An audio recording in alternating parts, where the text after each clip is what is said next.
दोस्तों चंद्रयान 3 अभी चांद की सतह पे उतरा भी नहीं था कि चंद्रयान 4 का डिटेल अब आउट हो चुका है। शुरुआत हो गई है अब इसरो को एक ऐसे ब्रांड बनाने की जिसका डंका पूरा दुनिया में बजने वाला है।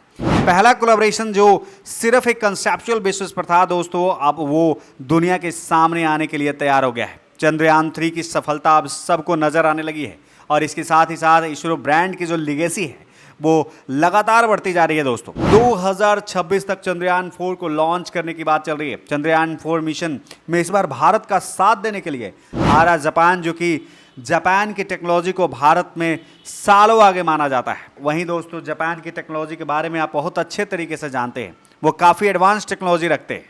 वो बात अलग है कि उनका जो मून लैंडिंग करने का जो मिशन था वो फेल हो गया। वो इसरो के साथ इसलिए आना चाहते हैं क्योंकि इसरो का अब उन पर भरोसा बैठ चुका है।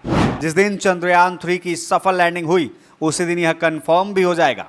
चंद्रयान 4 जो यथार्थ होने वाला है और उसमें जापान की जापानीज स्पेस एजेंसी जैक्सा यानी कि जापानीज एरियोस्पेस एक्सप्लोरेशन एजेंसी भी साथ देने वाली है, जो कि पहले से कहीं ज़्यादा एडवांस लैंडिंग प्रिसीजन टेक्नोलॉजी का इस्तेमाल किया जाएगा, जो कि इस बार प्रोवाइड करेगा जापान। जी हाँ दोस्तों, इस बार रॉकेट S3 जो जापान की तरफ से बनाया जा रहा है, ये एक स्पेशल रॉकेट जो है वो जापान रेडी कर रहा है, जिसकी क्षमता बहुत ही ज़्यादा होने वाली है। जो हमारा बाहुबली रॉकेट है यानी एल्बम 3 जो है वो उससे कहीं ज़्यादा लोड उठाकर लेकर जा सकेगा।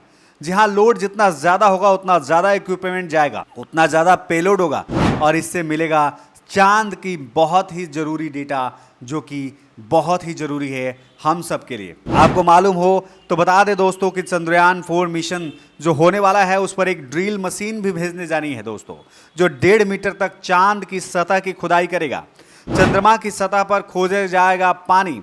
इस मिशन का पूरा गोल होगा एक्सप्लोरेशन ऑफ पोलर रीजन, जो ध्रुव है हमारा, जो साउथ ध्रुव है जहां पर अभी चंद्रयान 3 उतर रहा है, वहां पर चंद्रयान 4 भी लैंड करेगा और जापान भी वही चाहता है। और जो बेसिक चीज़ है दोस्तों वो है, और सबसे इंपॉर्टेंट चीज़ है वो है पानी की खोज यानी कि वाटर प्रोसेसिंग एंड एनालिसिस, जो कि सबसे मेन ऑब्जेक्टिव होने वाला है चंद्रयान 4 का। देखिए दोस्तों, अभी कंसेप्चुअल फेस में जरूर है, लेकिन एजेंसीज के बीच में लगभग ये सब कुछ पक्का हो चुका है। और H3 रॉकेट जिसे लॉन्च करना है वो भी जो जापान देने वाला है। जो रोवर जिसमें एडवांस जापानीज टेक्नोलॉजी के इंस्ट्रूमेंट लगे होंगे वो भी जापान की तरफ से आएगा। भारत की तरफ से यहाँ आने वाला जो लैंडर है वो सॉफ्ट लैंडर है यानी चंद्रयान 3 है, उसका भी डेमोन्स्ट्रेशन एक बार फिर से होगा और चंद्रयान 4 के साथ भी भेजा जाएगा। देखिए दोस्तों, ये दो बड़ी एजेंसी, स्पेस एजेंसी जो बड़ा कारनामा करने वाला है, क्योंकि इनके अंदर जिस तरह के इंस्ट्रूमेंट लगने वाले हैं वो सुनकर, उनके नाम सुनकर आप चौंक जाएंगे दोस्तों। सबसे पहले जो मिशन है, गोल है, वो हमारा है पानी की खोज।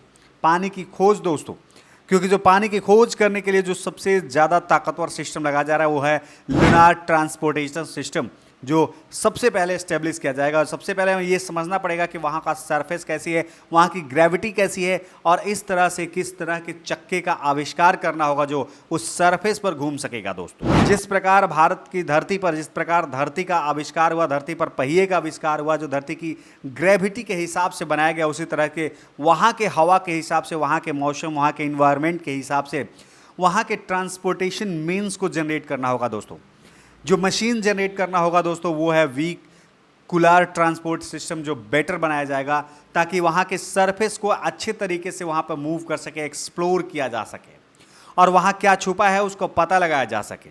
सबसे बड़ी बात यह है दोस्तों कि यहाँ पर आने वाला जो जापान का रोवर है, वो जो जापानीज रोवर है वो भी चंद्रयान 3 के साथ जाने वाला है दोस्तों, जिसमें जापान यह चाह रहा है कि वो लूनार नाइट सर्वाइवल कर सके। लूनार नाइट सर्वाइवल इसलिए दोस्तों क्योंकि चंद्रमा पर एक दिन जो हमारे यहाँ 24 घंटे होता है, वो समझ लीजिए कि 14 वहाँ की जो 14 दिन और 14 रात के बराबर होता है। यानी कि जो एक रात का जो समय है दोस्तों यहाँ पर वह 14 दिन का रात होता है। यानी कि अगर सूरज रोशनी की वहाँ नहीं आएगी 14 दिन के लिए, तो उस ड्यूरेशन में वो सर्वाइवल कैसे करेगा।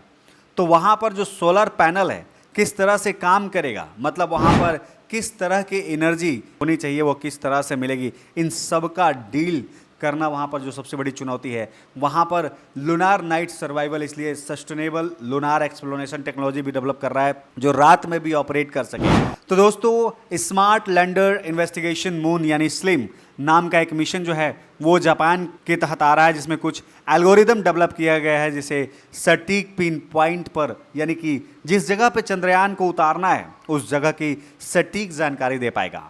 पिछली बार चंद्रयान 2 के दौरान यह पिन पॉइंट खोजने में असमर्थ रह गए थे, जिसकी वजह से हम लोग लैंडिंग नहीं कर पाए थे। लेकिन जापान इस बार अपनी एडवांस टेक्नोलॉजी यानी प्रिसीशन लैंडिंग टेक्नोलॉजी जो डालने वाला है लैंडर में, इससे फ्यूचर मैजिक एल्गोरिथम जो है वो बनाया जा सकता है। यानी कि अगर वहाँ पे पहाड़ होता है नीचे, उसकी स्टडी करके पहले बताया जा सकता है जहाँ पे हम उस जगह को अवॉइड कर सकते हैं। दोस्तों यहाँ पर फीचर मैचिंग एल्गोरिदम जो इसके अंदर होगा, एडवांस नेविगेशनल इक्विपमेंट्स जो इसके अंदर लगे होंगे, वो लैंडिंग करने के लिए, प्रिसाइज लैंडिंग करने के लिए तैयार कर सकेंगे। दोस्तों आने वाले समय में ज़्यादा से ज़्यादा ज्ञान जाने वाला है, वो सेटर्स जो जाने वाले हैं, लैंडर्स जो जाने वाले हैं मून पर, वहाँ पर एक प्रिसाइज लैंडिंग टेक्नोलॉजी डेवलप करनी होगी, नहीं तो वहाँ पर जाकर के कॉपी कैट होते चले जाएंगे। और आगे बढ़ते हैं। इस वीडियो के अंदर जो रोज जो रहेगा, जो रोवर हमारे पास है, वो मल्टीपल इंस्ट्रूमेंट उसमें फिट होंगे। जो सबसे बड़ी चीज़ यहाँ पर देखने को मिलेगी दोस्तों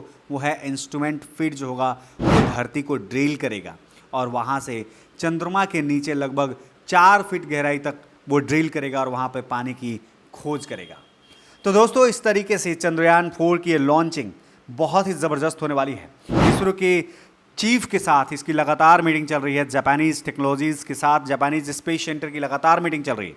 ये अभी कम्प्लेक्स मिशन है, कुछ कंपोनेंट्स जापान से आने हैं, कुछ कंपोनेंट्स इंडिया देने वाला है। देखा जाए तो अगर नासा यहाँ से हट भी जाता है, नासा इस मिशन को छोड़ देता है, जो अभी तक नासा के साथ जो कोलैबोरेशन की बात चल रही थी, अगर वो हट भी जाता है तो अब हमें किसी महाशक्ति की ज़रूरत नहीं पड़ेगी। अब इसरो ये काम सब कुछ खुद कर सकता है। यानी कि इस चीज़ से भारत का जो मार्केट कैप है वो इतना बढ़ जाएगा दोस्तों कि भारत की गरीबी को भी मिटा सकता है। जी हाँ दोस्तों, अगर आपको ये वीडियो पसंद आया तो वीडियो को शेयर कीजिए फेसबुक, व्हाट्सएप पर, यूट्यूब पर, जहाँ भी आप कर सकते हैं, जिससे कि हमारे देश के वैज्ञानिकों का मनोबल ऊंचा हो सकेगा और आप इस वीडियो के साथ इसी तरह की जानकारी, सटीक जानकारी ले सकेंगे।